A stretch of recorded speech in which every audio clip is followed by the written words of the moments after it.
Good morning, my friends. In course of our discussion of Wilde's play, The Importance of Being Earnest, we are now set to begin our topical discussion. Today, I am going to deal with the significance and role of setting in the importance of being earnest. We all know that the setting of a literary work is important in many ways. Number one, it contains the action, both temporally, that means as per time, and spatially, that means as per place.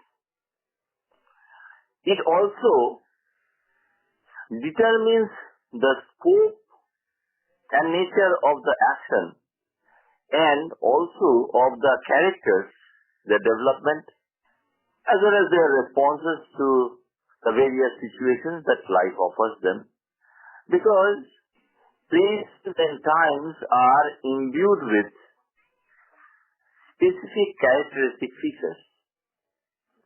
In some cases, however, the setting plays a further role, as you may think about if you read a work like A Tale of Two Cities, where in which the temporal dimension of the play is very significant because it deals with the French Revolution.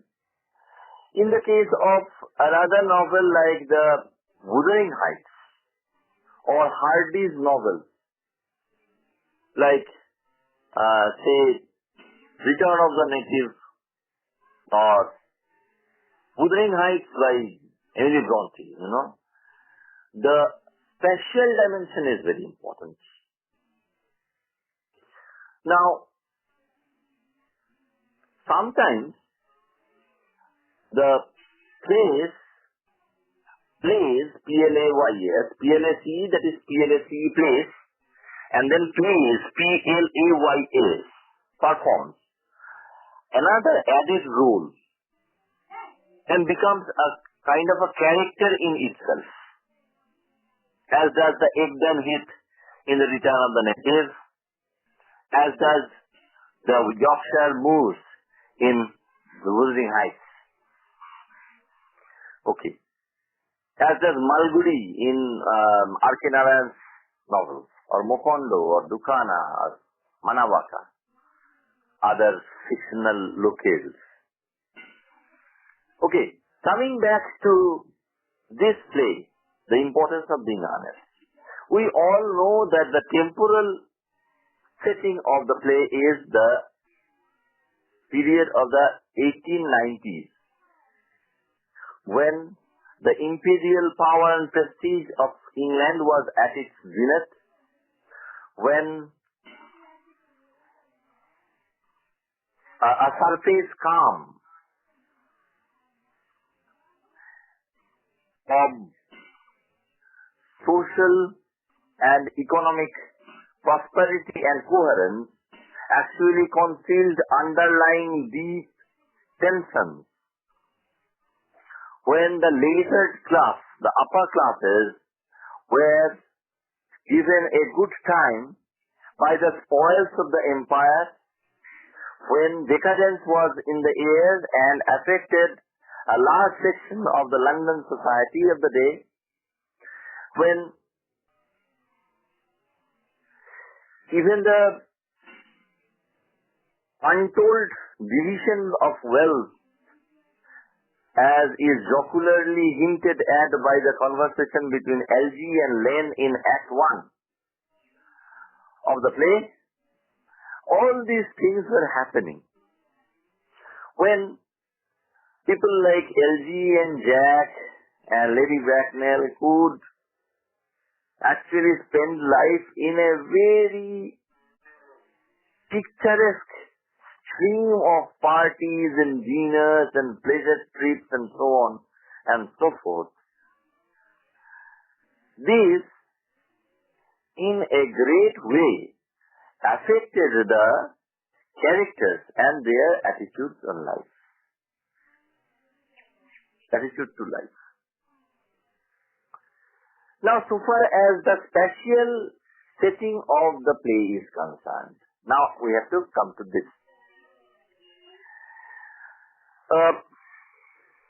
Actually, the action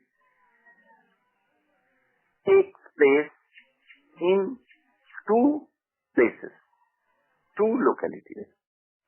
One, LG's house, the Half Moon Street in London.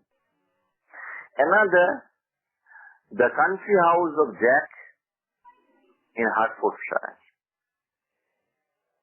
So we have to now discuss and try to point out, try to understand the significant role played by the special setting of the play.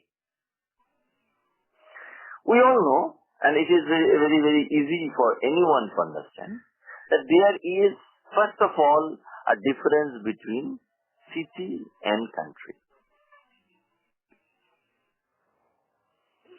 There is, obviously, comparatively speaking, more of space in the city and more of peace in the countryside.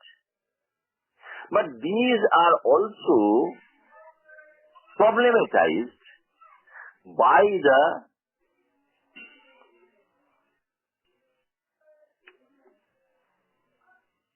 genius of Wilde. For example, you think about a character like Elsie, who even though plays in London, lives a very sedate and slow-paced life. Sometimes he goes to the countryside on the pretense of looking after his imaginary sick friend Bunbury, invalid friend Bunbury. And then, on the contrary, his life seems to pick up pace.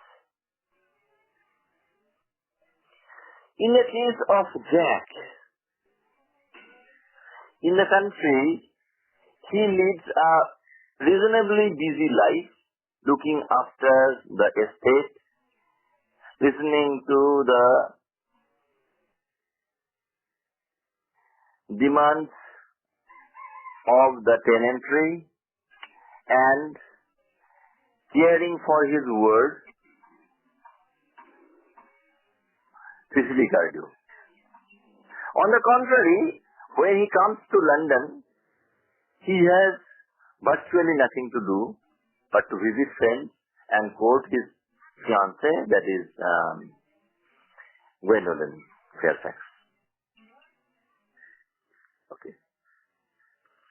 Similarly, you will see that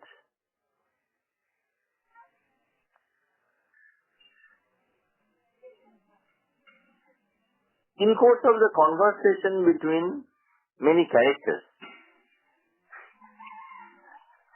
the apparent dichotomy between the simplicity of the country life and the so-called complexities of the city life are also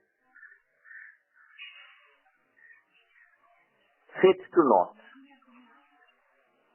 For example, we may think about the conversation between LG and Jack. The first act of the play, where LG refers to the inordinately dull life that he is forced to live, the balls, the dinners, the insipid social functions, and programs do not give any chance of variety to him. Because every place, as we know, has got certain characteristic features. London is supposed to be the center of the empire, where wealth flows, where fashion oozes, and where society lives and breathes by the scandals that emanates from it.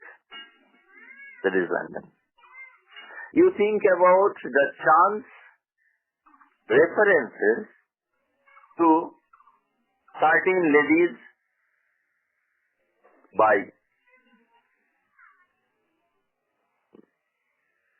Lady Bracknell. Someone has entered London society at a ripe age, but has always kept it stationary at a convenient point in order to enjoy the admiration of the beau monde. Some other has become younger but by 20 years after the death of her husband. The landlady of Jet, for example, is considered to be a nobody because she does not mix well into the social maelstrom that upper class London provides. Okay, let us come to the second act. You remember, the second act begins when we see Cecily talking to her guardian and governess, governess, Miss Prism. Okay, a tale of two cities has not yet left me, so I am calling Miss Prism Miss Frost. Shame on me. Okay, and the intrusion of the gardener and then the canon, Dr. Chasuble, all leads to the building up of an easeful atmosphere. And when later on Cecily is visited by Gwendolen, and before that by Algy, again some kind of a myth of the sleeping beauty being brought to life by a blast from the outside world is brought to the fruition. You know, if Algy's advent rouses her into the realm of love, even if mistaken and illusory in some ways, then the coming of Gwendolen rouses her pique and envy. When she is able to fight for her object of love, the illusory and elusive Earnest. You know, in some ways, the first setting London gives us the problem, namely the uncertainties and clouds of suspicion concerning the identity of Jack. Then the countryside resolves that problem when Miss Prism becomes instrumental in solving the identity conundrum of Jack. But here also, there is constant reference to the city, because it was in the cloakroom of the great railway station that Jack was found in a handbag. It was in a park that the perambulator with the 3-volume novel's manuscript written by Miss Prism is found. So, from this discussion, we may safely infer that the setting of the plays, or the settings of the play perform a very significant function in the development of the plot and in the portrayal of the characters and their relationships. I think this discussion will help you in understanding the role of the setting in the importance of being honest. So with this, I come to the end of my presentation. Bye for now. Thanks for listening. Okay, in response to Saurabh's question about the two houses and their significance as setting in the play, The Importance of Being Honest, I must first tell you that the question is quite well thought out and requires to be answered in some detail.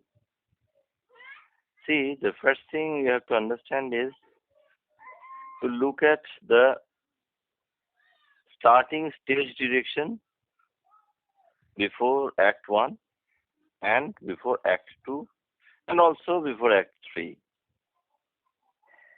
Act 1 shows us the flat of Algernon at the Half Moon Street. Mind well, it's flat. It's a flat. Act 2 and Act 3 both actually are set in the manor house of Jack in Hertfordshire. So, the accommodation in London is a flat. The accommodation in the countryside is a manor house with an adjoining old-fashioned garden with basket chairs, a table covered with books, a garden full of roses, and so on and so forth.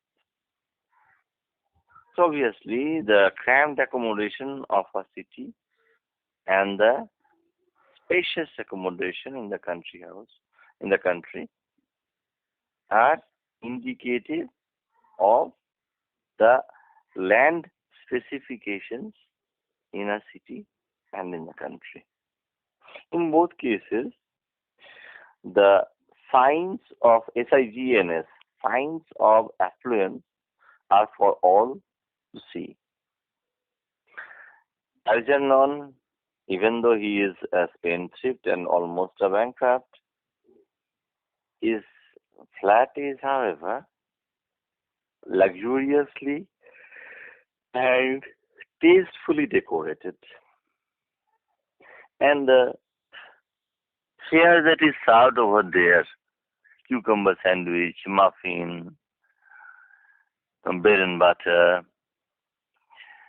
best quality champagne, and so on and so forth, are indicative of